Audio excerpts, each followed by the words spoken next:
میرے بھائیوں، جشن عید میلاد النبی ثابت کرنے کے لیے بڑے سارے ڈھونگ رچے جاتے ہیں۔ قرآن مجید سے ثابت کرنے کی کوشش کی جاتی ہے کہ اللہ کے نبی صلی اللہ علیہ وسلم کی تاریخ پیدائش ہم اس وجہ سے مناتے ہیں۔ اللہ رب العالمین نے کہا قل بفضل اللہ وبرحمتہ فبذلک فلیفرحوا هو خیر مما یجمعون۔ قرآن سے یہ استدلال کیا جا رہا ہے کہ اللہ رب العالمین کہہ رہا ہے کہ اے نبی آپ کہہ دیجئے قل بفضل اللہ، اللہ کے فضل اور اس کی رحمت جب تمہیں مل جائے فبذلک فلیفرحوا، اس سے خوش ہو جاؤ، هو خیر مما یجمعون، یہ بہترین چیزیں جسے تم اکٹھا کر رہے ہو۔ تو کہتے ہیں کہ رسول اللہ صلی اللہ علیہ وسلم اللہ کی رحمت ہیں۔ اللہ تعالیٰ نے کہا وَمَا أَرْسَلْنَاكَ إِلَّا رَحْمَةً لِّلْعَالَمِينَ، اے نبی ہم نے آپ کو رحمت بنا کر بھیجا ساری کائنات کے لیے۔ تو اللہ رب العالمین آپ کو رحمت قرار دے رہا ہے، لہذا جب ہمیں رحمت مل جائے تو خوشی منانی چاہیے۔ اللہ کا فضل اسلام ہے، اسلام اللہ کے نبی صلی اللہ علیہ وسلم کے ذریعے ہمیں ملا، لہذا ہمیں خوشی منانی چاہیے۔ تو اللہ رب العالمین تو خود ہی کہہ رہا ہے فَبِذَلِكَ فَلْيَفْرَحُوا، خوشی مناؤ۔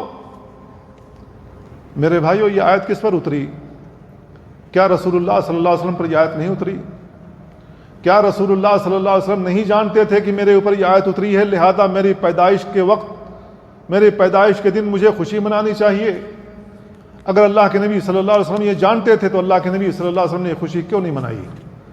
اگر یہ کام دین کا تھا، دین سمجھ کر ہم کر رہے ہیں، قرآن مجید کی آیت دین ہے، اس دینی آیت کے ذریعے سے حکم دیا جا رہا ہے خوشی مناؤ، تو اللہ کے نبی صلی اللہ علیہ وسلم نے خوشی کیوں نہیں منائی؟ اگر اللہ کے نبی صلی اللہ علیہ وسلم نے یہ آیت پڑھ کر صحابہ کرام کو سنائی، صحابہ کرام سمجھ گئے کہ آپ کی پیدائش کے دن عید میلاد منانا چاہیے، صحابہ کرام نے کیوں نہیں منایا؟ اگر انہوں نے عید میلاد النبی نہیں منایا تو اس کا مطلب یہ ہے کہ وہ دین کا کام نہیں کر گئے جس کے کرنے کا اللہ تعالیٰ نے ان کو حکم دیا تھا۔ صحابہ کرام تو نہیں کر سکے، لیکن صحابہ کرام سے زیادہ سمجھدار ہم لوگ ہیں، لہذا ہم لوگ کر رہے ہیں۔ کیا یہ گستاخی نہیں ہے رسول اللہ صلی اللہ علیہ وسلم کے ساتھ کہ اللہ کے نبی وہ کام نہیں کر سکے جو ہم کر رہے ہیں؟